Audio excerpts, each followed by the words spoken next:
Jimmy Akin's Mysterious World is brought to you by the Star Quest Production Network and is made possible by our many generous patrons. If you'd like to support the podcast, please visit sqpn.com/give. Previously on Jimmy Akin's Mysterious World. We're talking about David Koresh, the Branch Davidians, and the Waco siege that resulted in a Texas apocalypse. From press accounts, I knew that there was a group of religious people who were being popularly described in the media as a cult that were holed up in a compound in Waco, Texas, surrounded by federal law enforcement officials. And one day, the Waco compound was on fire. I was stunned. I had no idea that something like that would happen. At the time, I simply accepted what the media was saying. I didn't have any reason to suspect it was wrong. More than 10 years later, I did some research into the subject, and I started to find problems with the story as presented by the media and the government. As this year's anniversary approached, I dug back into the story, and I was shocked by what I found. In today's episode, we'll talk about the story of David Koresh and the competing claims about what happened at the Waco siege. Next week, we'll go into detective mode and start sifting the evidence to try to figure out who's telling the truth and who's lying.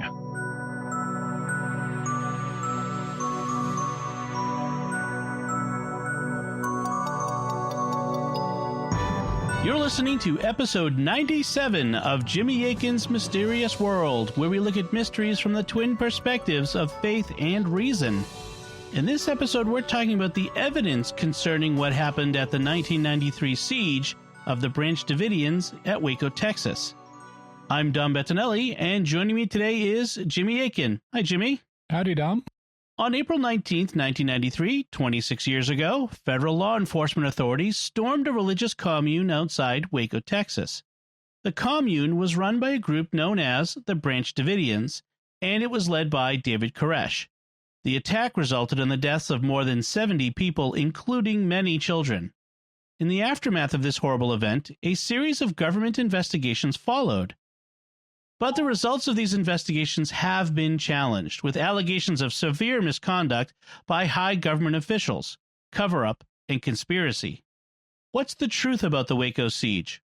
Was the attack necessary? Could the deaths have been avoided? And who was responsible? That's what we'll be talking about on this episode of Jimmy Akin's Mysterious World. Now, Jimmy, we want to begin again by this episode by issuing a caution. What do we need to say? This episode will be very compelling, but it may not be for all listeners. As always, we're going to keep things general. We try to avoid gory details, but we will be covering facts that are disturbing, both about the Davidians and what federal law enforcement did at the time. Consequently, listeners should be advised, especially parents making decisions for their families. So last episode, we looked at the basic facts about the Davidians and what federal agents did. What are the theories we'll be examining in this episode? From the faith perspective, we'll be looking at Davidian theology and how it compares to the Bible. From the reason perspective, we'll be looking at whether the charges against the Davidians that led to the siege were true, who was to blame for the tragic end of the siege, who was shooting during the final assault, why the Davidians didn't just come out before the fire started, and who started the fire.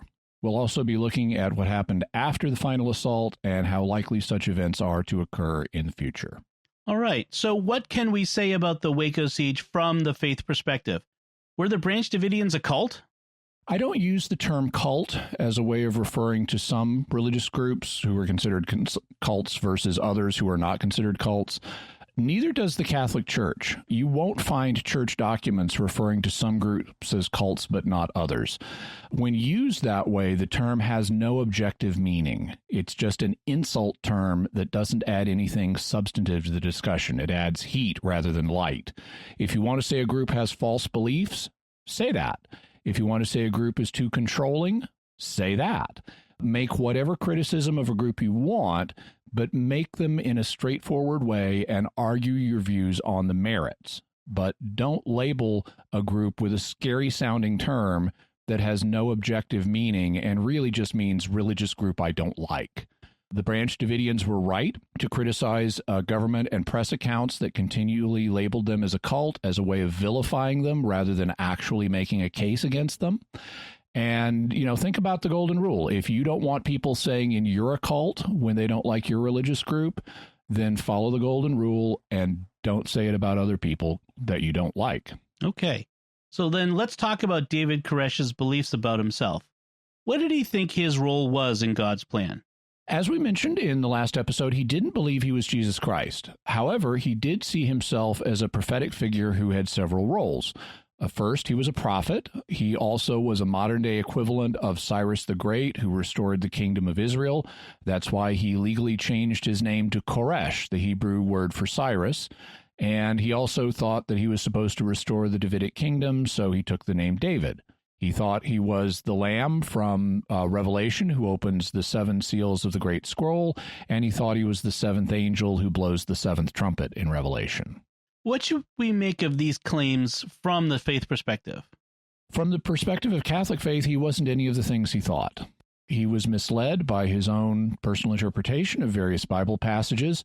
For example, his belief that he was the Lamb from Revelation was false, and really obviously so. For 2,000 years, it's been obvious to Christians the world over who the Lamb is. Here's how John introduces the Lamb in Revelation 5 when he sees God's heavenly throne. And I saw in the right hand of him who was seated on the throne a scroll written within and on the back, sealed with 7 seals. This is noteworthy because normally in the ancient world, a scroll was only written on one side, not both. The back of a scroll was kind of scratchier, so you didn't tend to use it. There's even a special name for a scroll that's written on both sides. It's called an epistograph. Also, scrolls were normally sealed with only a single seal, not 7. So God, sitting on his throne, is holding a scroll that has a great deal to say because it's written on both sides, but it's also very tightly sealed because it's got 7 seals on it. And I saw a strong angel proclaiming with a loud voice, "Who is worthy to open the scroll and break its seals?" And no one in heaven or on earth or under the earth was able to open the scroll or to look into it. And I wept much that no one was found worthy to open the scroll or to look into it. Then one of the elders said to me, "Weep not. Lo, the Lion of the tribe of Judah, the Root of David, has conquered, so that he can open the scroll and its 7 seals." Now someone has been found who can open the scroll, and we're told it's the Lion of the tribe of Judah and the Root of David. And between the throne and the 4 living creatures and among the elders I saw a lamb, standing as though it had been slain, with 7 horns and with 7 eyes, which are the 7 spirits of God sent out into all the earth. And he went and took the scroll from the right hand of him who was seated on the throne. So instead of a lion, we actually see a lamb, standing as though it had been slain, paradoxically. And when he had taken the scroll, the 4 living creatures and the 24 elders fell down before the Lamb, each holding a harp, and with golden bowls full of incense, which are the prayers of the saints. And they sang a new song, saying, "Worthy art thou to take the scroll and to open its seals, for thou wast slain, and by thy blood didst ransom men for God, from every tribe and tongue and people and nation, and hast made them a kingdom and priests to our God, and they shall reign on earth." So the Lamb ransomed people for God from every nation of men, and he did so by his own blood back when he was slain. Then I looked, and I heard around the throne and the living creatures and the elders the voice of many angels, numbering myriads of myriads and thousands of thousands, saying with a loud voice, "Worthy is the Lamb who was slain, to receive power and wealth and wisdom and might and honor and glory and blessing." And I heard every creature in heaven and on earth and under the earth and in the sea, and all therein, saying, "To him who sits upon the throne and to the Lamb be blessing and honor and glory and might forever and ever." And the 4 living creatures said, "Amen." And the elders fell down and worshipped. So every creature in heaven and earth worships God and the Lamb alongside him. Now, let's put all that together. The one worthy to open the scroll God is holding is the Lion of the tribe of Judah, that is, the tribe Christ would come from. He's the Root of David, bearing in mind that the shoot from the stump of David's father Jesse is a key messianic prophecy in the Old Testament. He's depicted as a lamb, and in John's Gospel, Jesus is introduced with the phrase, "Behold the Lamb of God who takes away the sin of the world." This lamb has been slain, but is nevertheless standing, indicating a death and resurrection. This lamb has taken away the sin of the world by redeeming men from all over the world by his own blood, just like Jesus did on the cross. And all creatures in heaven and earth worship the lamb alongside God, just like they do Jesus. So it's not really hard to see who the lamb in Revelation is. It's obvious to everyone, even non-Christian scholars, that the lamb is Jesus, not David Koresh. So how could David Koresh think it was him? Among other things, he was using a set of really bad interpretive principles. The study of how to interpret a text is known as exegesis. And one of the key rules of exegesis is that you need to read a document in its original context to figure out what it means. That is, you need to look at the time, place, and culture it was written in.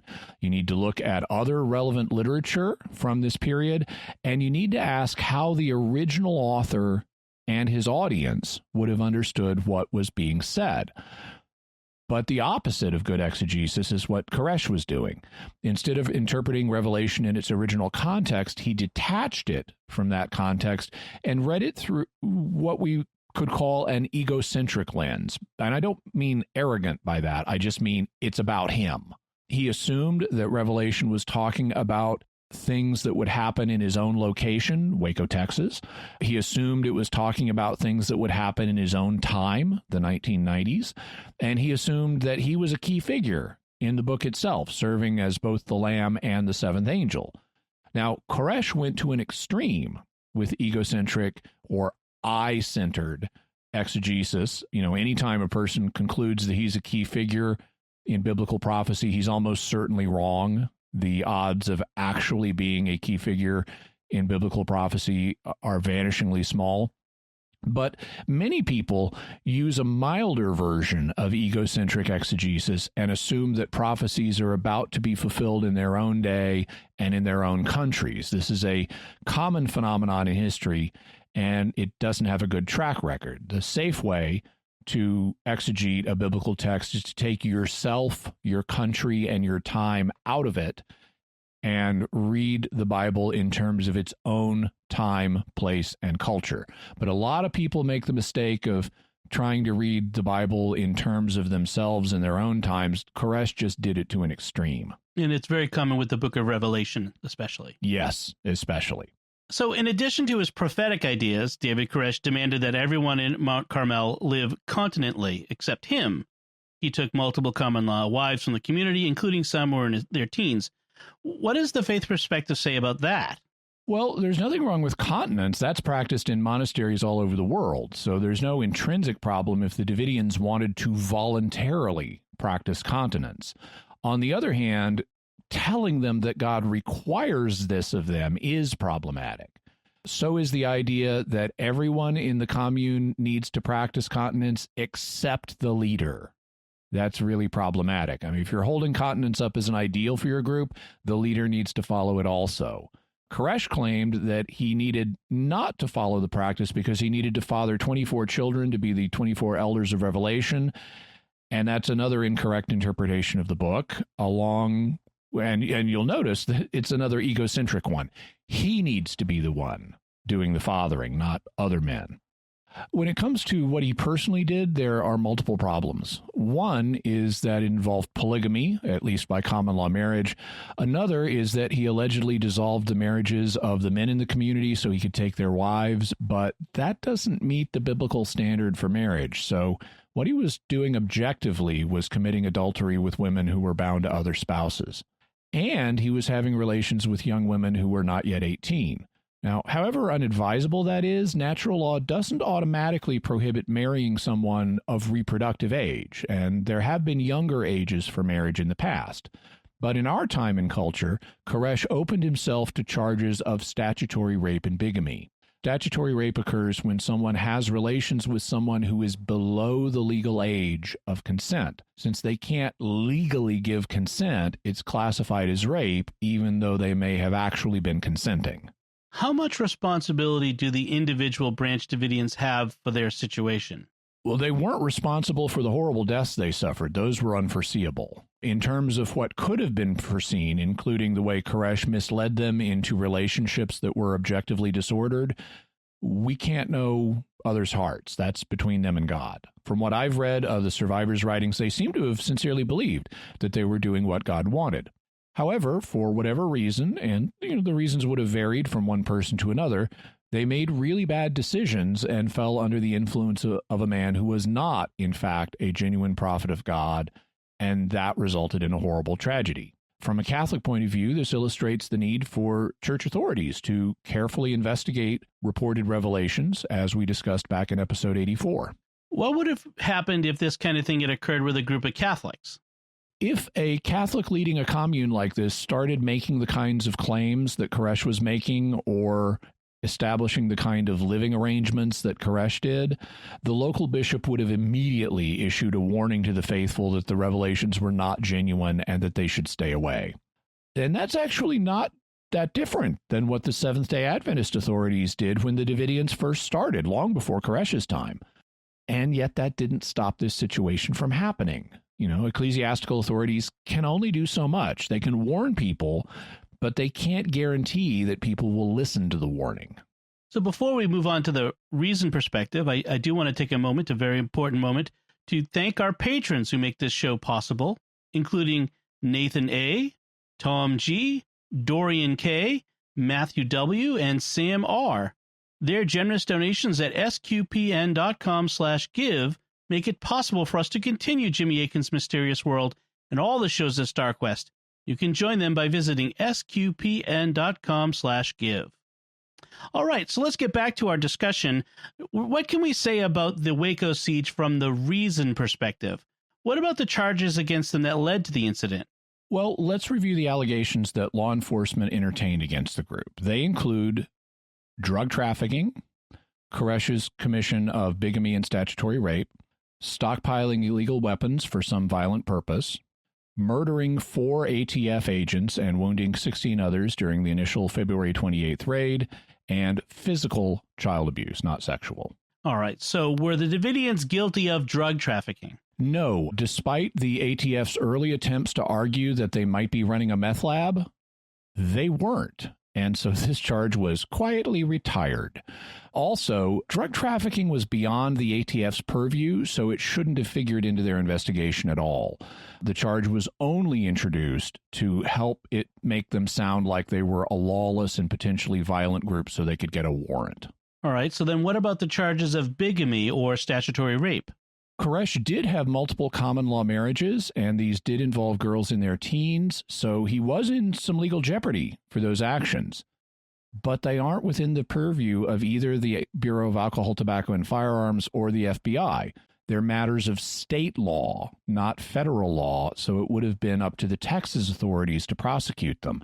And the Texas authorities looked into the matter and concluded no one was being forced to do anything against their will, and they didn't have enough to make a case stick in court. So were the Davidians guilty of stockpiling illegal weapons for a violent purpose? No, they weren't stockpiling, but stocking guns. That is, they were putting them in inventory or stock for sale at gun shows so they could make money. They also retrofitted some weapons and then were delinquent in filing the needed paperwork and paying the associated fees, but they weren't doing any of that with violent intent. They were trying to make money to support their commune. So, and then were they guilty of murdering 4 ATF agents and wounding 16 others in the initial raid? There's no doubt that 4 ATF agents died and that 16 others were wounded on February 28th, but that doesn't mean the Davidians did anything illegal, because you can defend yourself against excessive force. In fact, you can lawfully defend yourself against excessive force when it's being used by a law enforcement officer. According to the Texas Penal Code, the use of force to resist an arrest or search is justified if, before the actor offers any resistance, the peace officer uses or attempts to use greater force than necessary to make the arrest or search, and when and to the degree the actor reasonably believes the force is immediately necessary to protect himself against the peace officer's use or attempted use of greater than necessary force. So we have to look at the situation of the original raid on February 28th. Did the ATF agents use excessive force before the Davidians offered any resistance? Now, bear in mind, that the warrant they had was not a no-knock warrant. They were not legally allowed to do a dynamic entry. They were required to knock on the door of Mount Carmel and serve Koresh with the warrant. Instead, their plan was to sneak up on the property, knock down the door with a battering ram, and pour dozens of agents in, taking everyone by surprise. But that didn't work because they had lost the element of surprise and didn't call off the raid, even though their orders said to.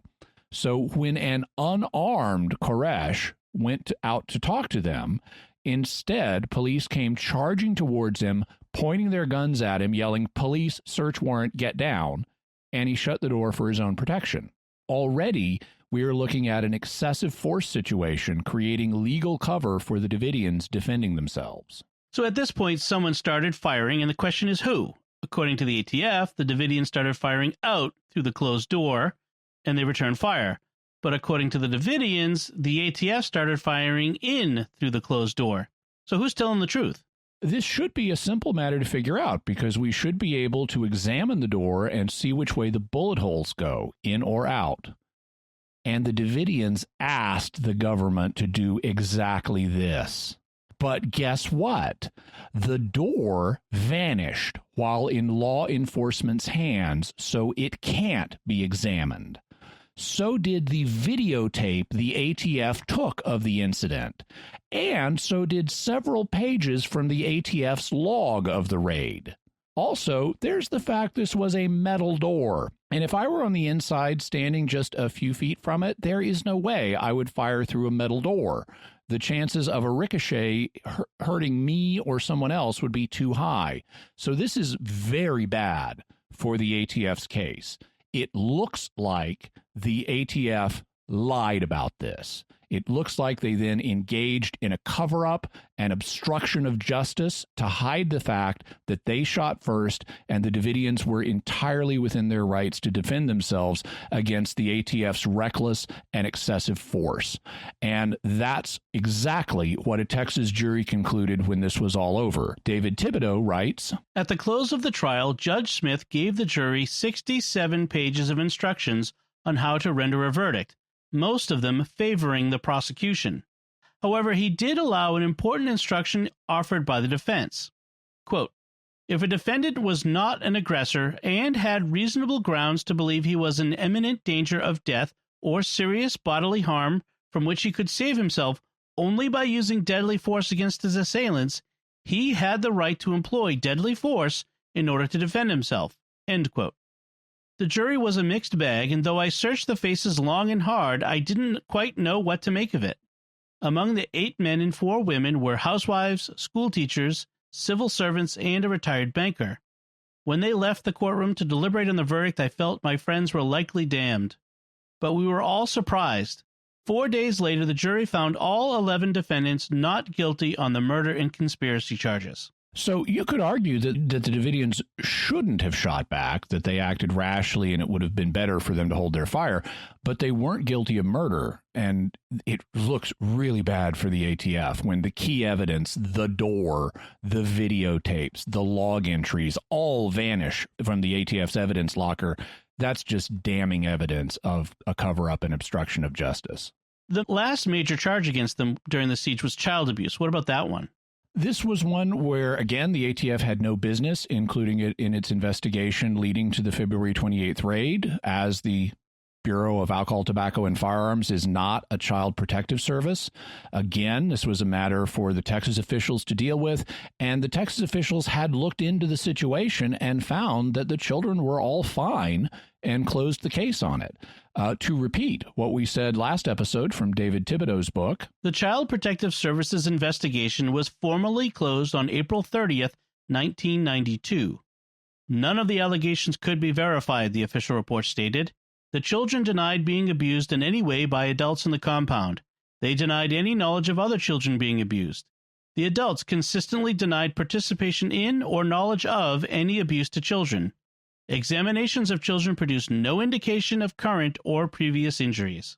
Neither was this a matter for the FBI, although it played a crucial role in Janet Reno's thought process in approving the April 19, 1993 assault that ended the siege.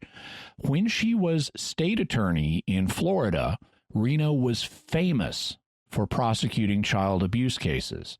So her underlings used that to convince her.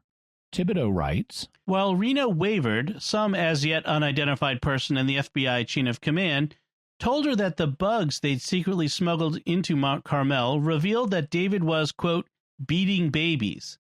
You mean really mean babies? Reno queried. Yes, the answer came. He's slapping babies around.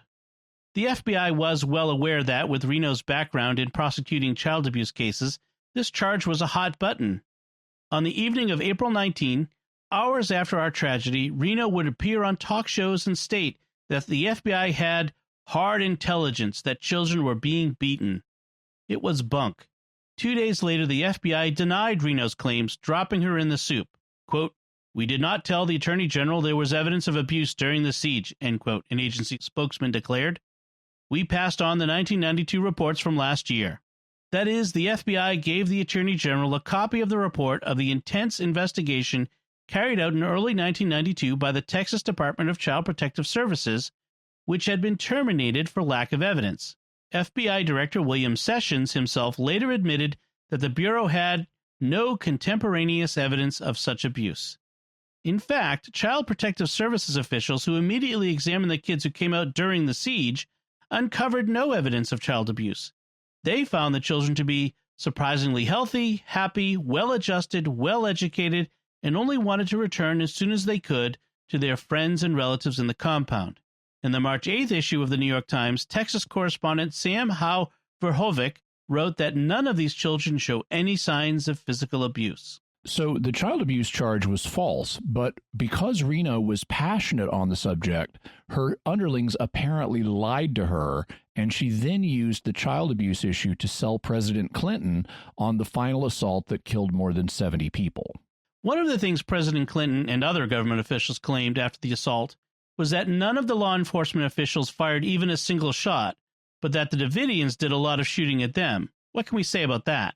David Thibodeau says that while he was in the commune during the final assault, he didn't see or hear any of the Davidians firing weapons. However, he can't rule out that in places he couldn't see or hear, some of them may have started shooting back in self-defense once the tanks started tearing holes in their building and tear gas was flooding in and the FBI was firing canisters through the windows, one of which even hit a guy in the head.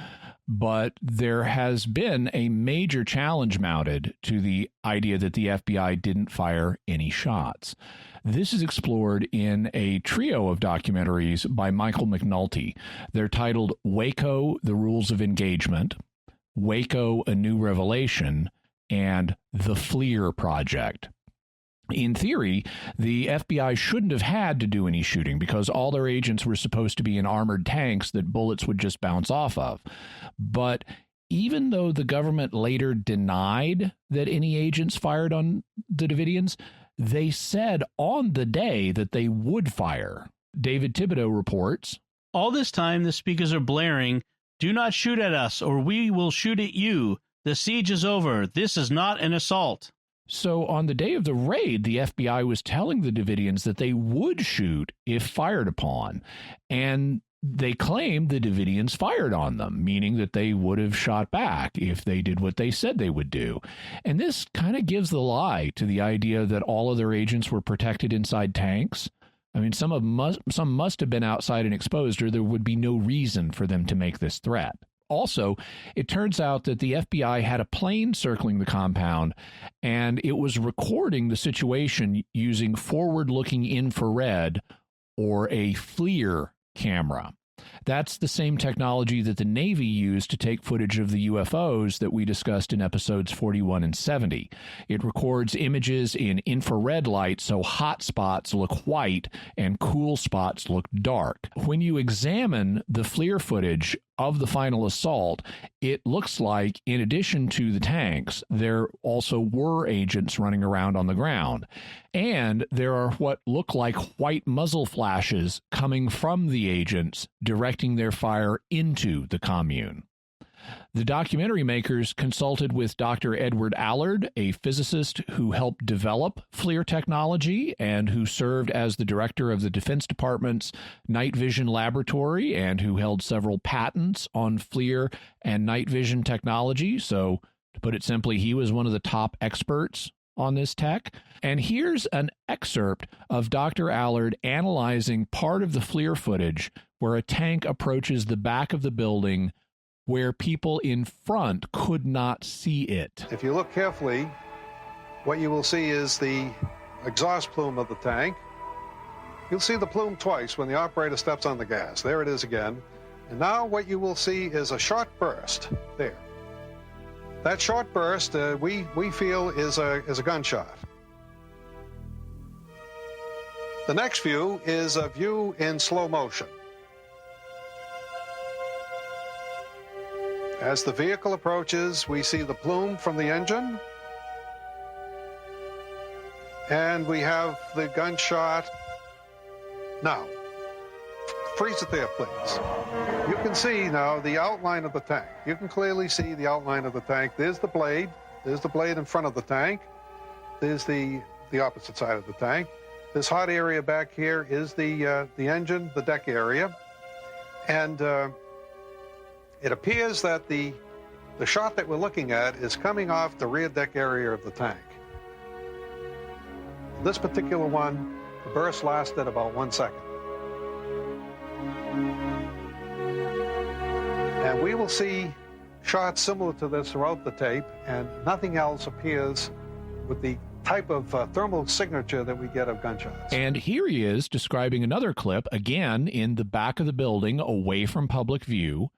Two individuals on the ground fire automatic weapons into the commune. What we have here is a tank infantry type of an operation. As the tank moves forward, two men have dropped out of the escape hatch. They roll over, and as they roll over, they open up with automatic gunfire. We've measured the actual time of the individual flashes, and they occur at a fraction of a second, in some cases, a 30th of a second. There is absolutely nothing in nature that can cause thermal flashes to occur in a 30th of a second. Dr. Allard provides additional analysis of other clips coming to the same conclusions. If you want to see them for yourself, watch Waco, The Rules of Engagement, and Waco, A New Revelation. We'll have links in the show notes. Another independent analysis was done for the CBS News program 60 Minutes by the Infraspection Institute, which also professionally analyzed images of this nature, and they came to the same conclusion. There were agents on the ground firing into the commune. Their expert said, "It was obvious to me on several occasions that there was gunfire or automatic weapon discharge seemingly fired toward the building from the outer perimeter." Infraspection also discovered something else. There were occasions on the video that seemed to appear as though people were entering, exiting, or being run over by an armored vehicle. But CBS didn't broadcast this report, and Infraspection itself got cold feet, stating in a letter, "Due to the potentially sensitive nature of this material and the resulting negative repercussions to Infraspection, we are choosing to decline any further comments surrounding this taped incident and our subsequent professional opinions regarding its viewing." So the situation was getting too hot for Infraspection, and they declined to comment further. How did the government respond to the experts' claims that the FLIR footage revealed agents firing into the building? Well, the government did what you would expect it to do. It got other people to review the footage, and surprise, they came to different conclusions. Some argued that what look like muzzle flashes on the FLIR footage are actually brief reflections of sunlight bouncing off shiny surfaces, even though sunlight is visible light and won't produce infrared flashes. They even ran tests to try to reproduce the effects. But the claim is problematic for multiple reasons. The documentary makers, therefore, did their own tests and recorded the results in a short documentary called The FLIR Project. I've watched it, and from what I can tell, the documentary makers just demolish the government's case. I should say that I'm, very well aware that people sometimes see what they expect to see in grainy footage. I'm totally unimpressed by claims people make about fuzzy UFO footage or fuzzy Bigfoot photos or fuzzy structures on the moon or whatever. I'm always on my guard against pareidolia, which is the tendency of the mind to impose patterns on random imagery. But I've reviewed the FLIR footage, and this is not in the same category. It really looks like you have agents in the back of the compound running around outside of the tanks and firing into the commune. And you can watch all three documentaries for yourself and evaluate the images and see what you think. Why would agents shoot into the commune? Some have argued that this was a deliberate hit, that federal agents, possibly with the aid of the military, were there to kill the Davidians. But this is harder to argue. It's more natural to assume that they're firing defensively and then lied about it afterwards to cover their butts. Dr. Allard mentions two agents apparently putting down covering fire, which is what you do when you need to do something, but you don't want people shooting at you. You lay down covering fire. And in another clip, it really does look like two agents are retreating from the commune and shooting behind them to cover themselves as they retreat. Also, if people in the compound were defending themselves, like the government claimed, well, they could be shooting back, so there are any number of reasons why they might want to be shooting. Let's go back a moment and look at something the introspection report said, that there appeared to be times when it looked like people were being run over by the tank in the rear of the building. Do we know anything more about that? Yes. First, here is an inside account from David Thibodeau, who describes what he personally saw immediately after the fire broke out. Suddenly, someone yells, "Fire!" Frantically, I look around for an escape route. The gym beyond the chapel's destroyed. A huge timber beam blocks my way. Working on gut instinct, crawling on hands and knees, I back up to the stairway leading to the overhead catwalk. On the upper level, there's debris everywhere as if the building's been hit by an aerial bomb. Trying not to get cut by the shattered glass, I inch along the catwalk that crosses the length of the chapel ceiling, hoping to find a way to reach the children. The opening at the end of the catwalk is covered by a blanket. When I tentatively lift its edge, a blast of smoke staggers me. Gingerly, I poke my head out. A fireball shoots down the corridor before my eyes, a red and yellow flash whose heat scorches my cheeks and deafens my ears with its roaring. Since I can't go forward, I have to retreat down the catwalk to the stairs. When I get to the lower level, I find that the chapel's on fire. Another fireball from the gym area races across the ceiling. The tank has knocked a hole in the wall at the edge of the stage, and I see people huddled there, trying to get away from the thick smoke. The air's heat causes me to remove my black leather jacket. It's covered with white spots from the gas. My gas mask's filter has run out. Feeling suffocated, I tear it off. Ray Friesen, an elderly Canadian, says he can't take it anymore. He's going to jump out the window. I warn him they might shoot us, and he hesitates. Derek Lovelock, a black man from Britain, tells us he saw the women and kids in the concrete storage room. When Jimmy Riddle, a 32-year-old Southerner, goes out the back door to the cafeteria, a tank rolls over the top of him, ripping off the right side of his torso. Stephen Henry, another young black man from Britain, is also run down, his left leg sheared off at the hip. So David Thibodeau reports personally seeing a tank roll over two men, Jimmy Riddle, who has the right side of his torso ripped off, and Stephen Henry, whose left leg is sheared off at the hip. Do the autopsies support that? Yes, Jimmy Riddle did have his right arm and a large circular portion of his right torso ripped off, and Stephen Henry's left leg was sheared off at the hip. Do we have any other evidence that would confirm that a tank ran over these men? Yeah, it's on record that the tank that destroyed the back of the building had something go wrong with one of its treads, which jammed. And after this happened, visible light images show that there was a red object at its tread. And Jimmy Riddle was wearing a red shirt and a jacket with a red lining. Needless to say, he also had red blood. Because the tank's tread was malfunctioning, they had to bring in another tank to tow it away, and that meant people had to get out of the tank to hook them together. And this would provide the agents who got out reasons to lay down protective cover fire. All right, let's go for the main issue. How did the fire start? According to the government, the Davidians deliberately set it as a suicidal act. Here's President Clinton speaking the day after the assault. Yesterday's action ended in a horrible human tragedy. Mr. Koresh's response to the demands for his surrender by federal agents was to destroy himself and murder the children who were his captives, as well as all the other people who were there who did not survive. He killed those he controlled, and he bears ultimate responsibility for the carnage that ensued. Some religious fanatics murdered themselves, and I regret what happened. They made the decision to immolate themselves, and I regret it terribly, and I feel awful about the children. So that's the official government line. The Davidians set the fire and killed themselves. What evidence does the government have for this? The government suggests that they, or some of them, had a suicide pact, perhaps so that they could be martyrs for their religious beliefs and bring on the end of the world. But the government had audio and video bugs in the commune, and they don't have any recordings of them making such a suicide pact. The surviving Davidians also uniformly deny that there was any such pact. In fact, they were overjoyed that David Koresh was writing his 7 Seals document so they could all peacefully surrender and get out of the siege conditions, where, among other things, the FBI had been using psychological warfare tactics on them by playing loud noises and shining bright lights on them all night. They were looking forward to getting out, not plotting suicide. Do the government tapes reveal them doing anything to set the fire once the final assault was underway? Well, you will find some scattered quotations from the listening devices that can be read to suggest that at least some Davidians were pouring out fuel they had inside the commune. They had been using this fuel with Coleman lanterns to provide light for themselves, and with portable heaters they used to keep warm at night since the FBI had cut off their electricity.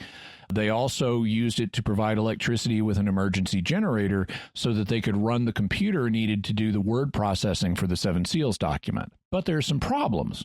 For one, not all of the quotations the government points to really suggest that they're trying to set a fire.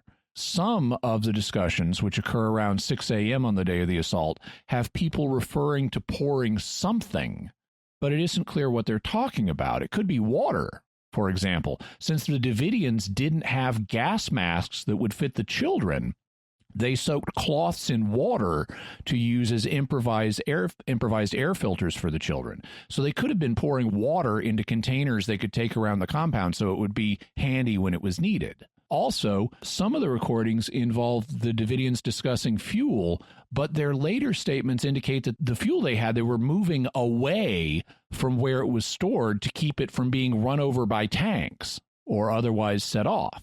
So, and, then in the process of moving the fuel, some of it got spilled accidentally. Then there's the fact that fire is not a great way to kill yourself, especially when you have guns available. And there are indications from the autopsies, such as gunshot wounds to the roof of the mouth, that some of the Davidians did kill themselves. But this isn't proof of a prearranged suicide pact. It's equally consistent with the idea of trapped people in a burning building ending their suffering rather than being burned alive. As evidence for suicidal intent, some have wondered if this can be found in the fact that so few Davidians came out of the building. Some people have wondered, why didn't they just come out? To quote the FBI negotiator Gary Nosner, who was no longer on the case at this point, but who watched what happened on television. As I watched, I wondered how the Davidians could see this as anything other than an assault. How on earth could mothers with children be expected to rush to safety toward armored vehicles when those same vehicles were punching holes into their home? An argument for inserting tear gas and letting it slowly do its work could perhaps be made. However, smashing holes in the compound constituted a dramatic escalation from the approved plan. And that's just what Nosner saw on television. Think about what was happening inside the commune. They were being tear gassed and had received 3 days worth of tear gas in just a few hours. Many were choking or immobilized by the gas, which not only hurt the lungs but burned the skin. There were tanks demolishing parts of the structure, and some may have been trapped by falling parts of the structure. Many of the women had taken the children into a concrete supply room for shelter and were then trapped there when a tank drove up into the building and gassed them. And some had seen their compatriots ripped apart by the tanks that were crashing into the structure. There are also reports of agents outside the building shooting into it, and this was after weeks of intimidation and psychological warfare waged by the FBI, which effectively undermined any trust the Davidians would have had for the FBI's good intentions regarding them. This is not a scenario where you're likely to rush out unless you absolutely have to. which is what happened when the fire started. David Thibodeau describes his own decision to exit the building. Now I'm down on my hands and knees praying, God, if I'm going to die, just make it quick. Just then, the wall of the stage catches fire, scorching the side of my face. The sharp smell of singed hair fills my nose, and I scream from the depths of my gut. Seeing Jamie and Derek run out of the hole in the wall at the edge of the stage, I follow, preferring a swift death by the agent's bullets to being roasted by fire. The FBI's actions, both over the past weeks and in the final assault, were so dramatic that Thibodeau feared that if he exited the building, he'd be shot. It was only the thought of burning to death that made him choose to leave. What's the best case you can make that the Davidians started the fire? Well, if they did it, it couldn't have been all of them.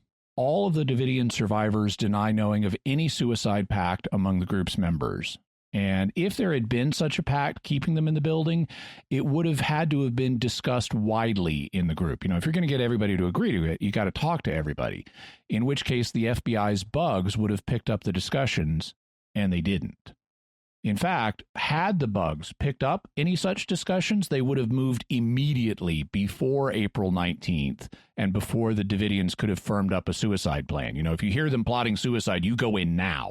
So if any of the Davidians did set the fire, it would have had to have been something only a few of them did as a last-minute decision on the day of the final assault.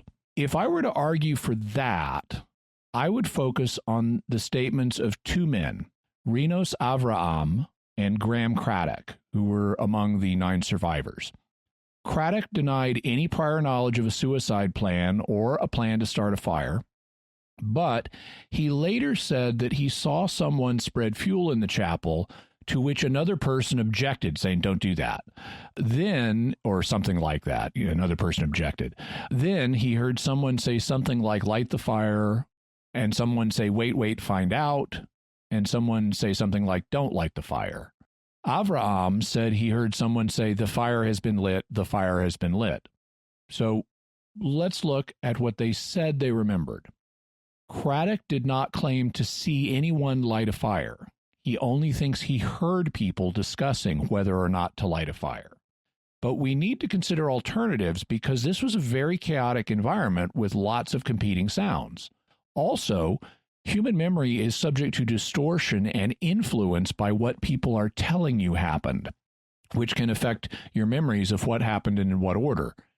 He thought he saw someone pouring fuel in the chapel, but we know that fuel was being moved around the commune to keep tanks from running over it, and we know that some of it was spilled in the process. So maybe that's what he saw. Maybe he saw someone accidentally spill fuel, and then someone says, wait, object, which he interpreted as objecting to deliberately pouring fuel when it was just an accident that was happening in front of him. The comment, wait, find out, could refer to anything. It could be a request. I mean, it's obviously a request for confirmation of something, but we don't know what. And you could imagine almost anything. I mean, is it a request for confirmation that a particular person has been killed, or that the FBI is using some tactic, or the FBI has made some new offer, or we've all been told to go to a particular location, or maybe Koresh has said we're supposed to surrender. I mean, it could be anything that someone is asking for confirmation on. And the phrases light the fire or don't light the fire could be partial phrases that were part of longer statements that had a different meaning, or they could have been misheard or misremembered.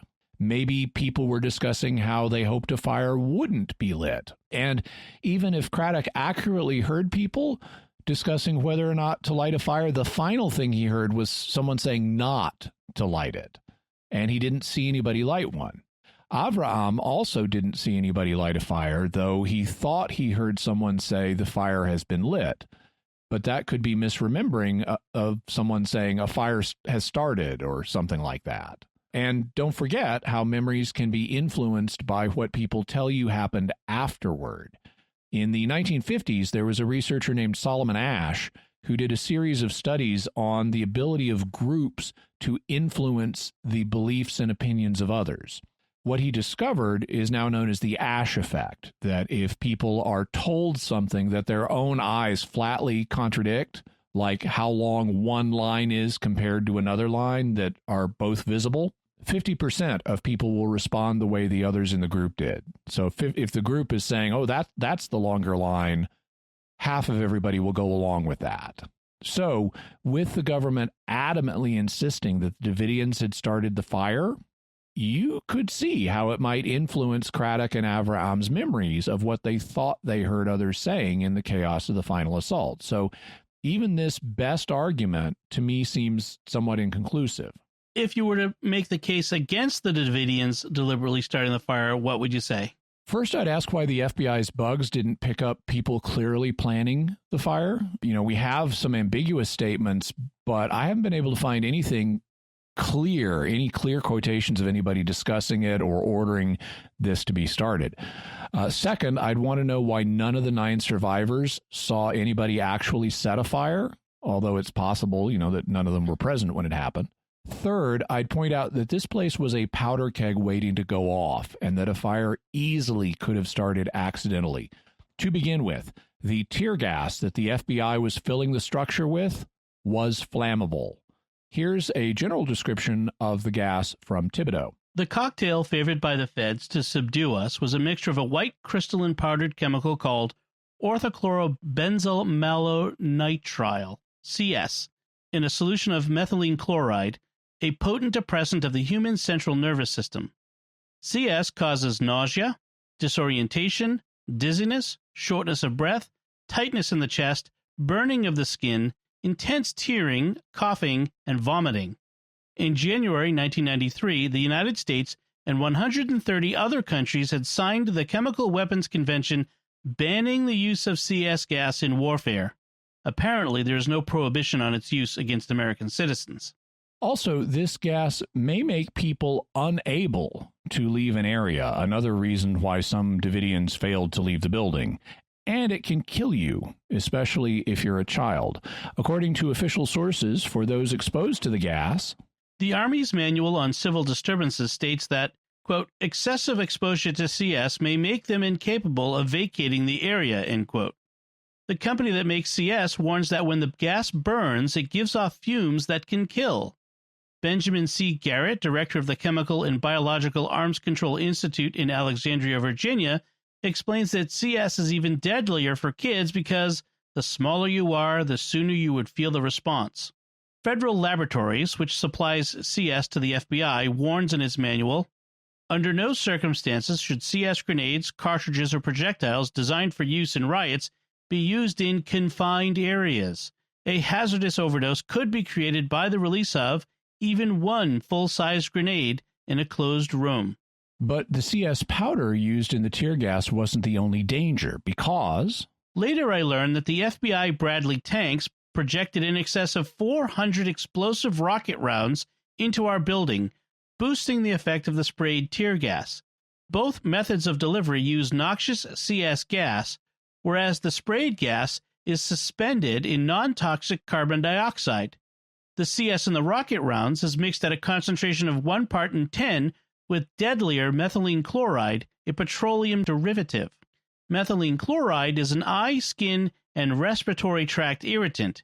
It's flammable when mixed with air and can become explosive in confined spaces. When it burns, it produces hydrogen chloride and the poisonous gas phosgene, which crippled many soldiers during World War I. So the CS gas that the FBI pumped into the compound was suspended in a flammable gas, and thus, by noon, the building is a tinderbox.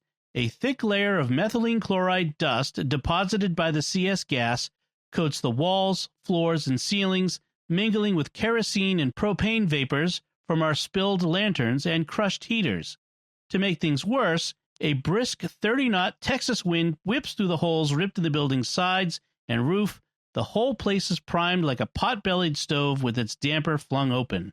Remember, all those massive holes the FBI punched in the building let in the high winds of the day, increasing the odds of a fire starting. How might that fire have begun?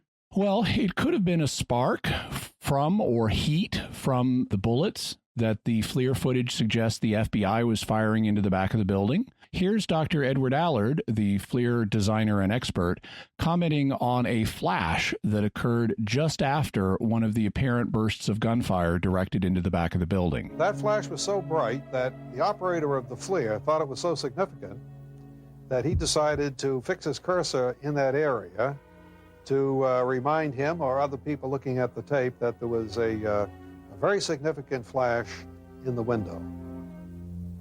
When we see it in slow motion and we see the flash, it appears to be a single flash, but it is not a single flash. It's actually two flashes. We got a primary flash and a secondary flash, and both of these flashes last about 1/2 second each. And they're most likely detonations inside the building itself. Also, the FBI was projecting pyrotechnic devices into the building, like the more than 400 explosive rocket rounds they shot in to spray additional tear gas. Years later, after the documentary filmmakers found evidence that pyrotechnic rounds had been shot at the building, Janet Reno was forced to address this fact, and she didn't deny it. Here's what she said. I am very, very troubled by the information I received this week suggesting that pyrotechnic devices may have been used in the early morning hours on April the 19th, 1993 at Waco. At this time, all available indications are that the devices were not directed at the main wooden compound, were discharged several hours before the fire started, and were not the cause of the fire. I'm not embarrassed. I'm very, very upset. Note that she says the evidence at hand suggests that these were shot before the fire broke out and weren't directed at the wooden part of the building. However, a preliminary investigation of the devices in the evidence locker suggests that they did pass through the wooden structure. Also, other pyrotechnic devices that had been photographed at the time were now missing from the evidence locker. And the government also tossed in flashbang grenades, and as their name suggests, flashbangs both make a pyrotechnic flash and go bang. They do this by creating explosions that could have set off the fire. And then there's the matter of the time that the fire broke out. David Thibodeau writes, the government fire expert appointed to head up the investigation was Paul Gray, a member of the ATF's National Arson Response Team, whose wife worked in the ATF's Houston office, hardly an impartial investigator. Gray claimed that infrared tapes made by government surveillance planes showed a pattern of arson. According to the tapes, Gray declared, the fire broke out at 12:07:04 p.m. on the second floor, but independent witnesses who examined the tapes stated that the building burst into flames earlier at 11:59:16 a.m. in the gym at the back. It started as a tank backed out of the room. In fact, the tapes seem to show that the conflagration erupted in 3 places virtually simultaneously, exactly where the tear gas spraying tanks had broken into Mount Carmel. And when the fire reached the area where we'd stored some propane, a pall of black smoke and orange and yellow flames spurted 200 feet into the air. That was the enormous explosion that occurred, killing most or all of the people left inside. So it seems to me that there is a very real possibility that the FBI set off the fire accidentally. What happened after the final assault ended and the siege was over? The FBI moved in and took control of the ruins of Mount Carmel. The government found no devices that could be used to show that the Davidians had set the fire, and so no arson charges were filed against them. The FBI also improperly stored the bodies found in the rubble, causing them to deteriorate and lose forensic evidence that could have clarified what happened. And the FBI also ordered investigators to sift, wash, and bleach the evidence connected with the bodies, which further destroyed forensic evidence. The surviving Davidians were charged with various crimes. As we mentioned, they were acquitted of the murder and conspiracy charges against them. However, some were convicted of lesser offenses, including manslaughter. The appeals process followed, and it went all the way to the Supreme Court, which ruled that there had been improper procedures at the trial and ordered that their sentences be reduced. Those who went to prison served their time, and all of them were released by 2007.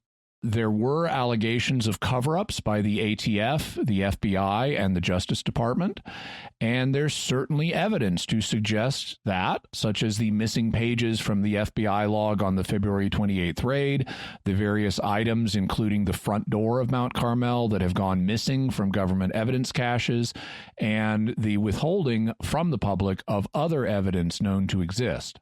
There was also a huge controversy, and a series of investigations followed, including a congressional investigation, a Justice Department investigation, and an ATF investigation. We'll have links to all of those in the further resources so you can read them for yourselves. And as covered in the documentary Waco, A New Revelation, some within the government and military have come forward making allegations that it wasn't just the FBI involved in the final assault. According to them, the Army's Combat Applications Group, otherwise known as Delta Force, was also involved. If that's true, its use in the siege would have had to have been authorized by President Clinton. And that's a dramatic charge that I haven't been able to get enough evidence on to form an opinion one way or the other. It could be true, or it could just be false rumors.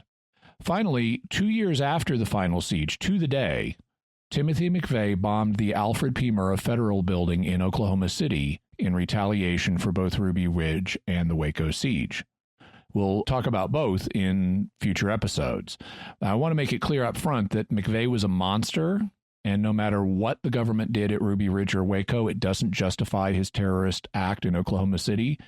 But that event is part of this overall tragic sequence of events. This has been an intense pair of episodes. Let's conclude them by asking the question, how likely is this kind of event to occur again? It's hard to tell. There's the old saying, power corrupts, and absolute power corrupts absolutely. As long as we live in a fallen world, government agents could be corrupted by paranoia and power and do something like this again. Some would point to government actions in the wake of 9/11 as unduly infringing on people's liberties. But I don't think we're likely to have something like this happen again soon. The government learned some lessons from the Waco disaster, and if anything similar happened now in the age of social media and highly polarized politics, it would be even worse for them. Federal agents killed dozens of American citizens, including innocent women and children, is not the kind of headline that any president of either party wants to have to deal with. So whatever misconduct occurs in the future, it's not likely to be as stark as this one was, at least not anytime soon. Also, there are good people working in the government. In his book, Stalling for Time, FBI negotiator Gary Nosner is very frank about the problems that existed at the time, but he also indicates that lessons were learned in the FBI and that people recognized how horrible this was, and steps were taken to improve the overly aggressive internal culture that existed then. The two main guys who were heading the hostage rescue team and the special agent in charge, they managed to keep their jobs, but they were never promoted again. They were dead-ended as a result of their actions at Waco. Nosner also recounts how he and other FBI officials later handled an even longer siege, the 81-day siege in 1996 of the Montana Freeman, who we'll also be talking about in a future episode. And instead of imposing an artificial deadline and then moving in, they displayed much more patience. The negotiators were included in the decision-making process in a way they weren't at Waco, and they managed to bring the siege to a peaceful conclusion without anybody getting killed or even hurt. And that's a positive note to close on. Okay, so Jimmy, what's your bottom line on David Koresh and the Waco siege? Well, the Branch Davidians were an eccentric group that had a lot of problematic ideas from the perspective of Catholic faith, but they were also sincere people who were not guilty of the main allegations that led to this situation. The allegations that had a legal basis were Koresh's bigamy and having relations with teenagers, but those weren't matters for the ATF or the FBI. They belonged to local law enforcement. The ATF did not have adequate evidence to go after Koresh and the Davidians, and they misled a judge into getting a warrant. They should not have conducted their Showtime raid in front of all the reporters. The evidence points to the ATF shooting first as illustrated by the disappearance of the pages from their log and the Davidians' metal front door from their evidence locker and all the videotape of the incident. And as the courts later found, the Davidians did not murder ATF agents when they defended themselves against the ATF's excessive force. The FBI then foolishly failed to listen to its own negotiators who were making progress and getting people out. They should not have used psychological warfare tactics and done the intimidation measures to punish the Davidians that undermined the negotiators' ability to get even more people out. Koresh was working on the Seven Seals document, which he was in the process of composing, and they should have waited for the document to be finished. They should not have misled Janet Reno with false charges of child abuse, which they had no evidence of and which the existing evidence contradicted. Reno and Clinton should not have approved the reckless plan of tear gassing the commune, including all the women and children inside. The FBI should not have escalated the plan and pumped 3 days' worth of tear gas into the building in just a few hours. While it is possible that a few individual Davidians may have touched off the fire at the end of the siege, it is also very possible that the FBI started it accidentally. In short, this was a horrible tragedy that never should have occurred. And let's pray for everybody involved or affected by it. Of course, definitely. So, Jimmy, what further resources can we give to the listeners who would like to learn more? Well, like last week, we'll have a link to David Thibodeau's book, Waco, A Survivor's Story. Also, Clive Doyle's book, A Journey to Waco. So those are both by people who were survivors of the final siege. We'll also have Gary Nosner's book, Stalling for Time, My Life as an FBI Hostage Negotiator, which includes both an account of the Waco siege and the much more successful siege of the Montana Freeman a few years later. We'll have a link to a miniseries on Amazon that's based on David Thibodeau's book. I have not seen this miniseries yet, but I have read what Thibodeau said about it, and he apparently was very pleased with how respectful the miniseries makers were of what actually happened. We'll have a link to the documentary Waco, Rules of Engagement, which is on Amazon Prime. Also, a link to the documentary Waco, A New Revelation, and the documentary The Fleer Project. We'll then have links to David Koresh, Dr. Edward Allard's courtroom testimony on Fleer footage, a link to an article on the Ash effect in psychology about how groups can influence people's memories or perceptions. Also, a link to C-SPAN coverage of the Waco hearings. And so you can watch hours of that if you want. Also, see the show notes from our previous episode for more resources. Excellent. All right. So a great couple of episodes, Jimmy, on this, and very in-depth and eye-opening for me, at least, and hopefully for other listeners. So, Jimmy, we as we always do, we want to have time for feedback from our listeners. So we have some mysterious feedback this week on our episode on the Nemesis theory. And the first feedback comes from Drew M. on Facebook, who wrote, "Look what I found on the chalkboard this morning from our 7-year-old, the Death Star Turi." Yeah, and we'll have a link to this. This is the second piece of fan art from children that we've had on the show. I love getting that stuff. So this is a chalkboard illustration of Nemesis, and it does say, indeed, the Death Star Turi around it, and it's really cute. Def is DEF. And so we'll have a link to that also so you can see the fan art for yourself. We love getting that stuff. We're so glad you folks are sending it in. Patrick Peters writes on YouTube, "You two are a blessing. Jimmy's ability to teach with his narrative tone, if that makes sense, makes any episode extremely interesting.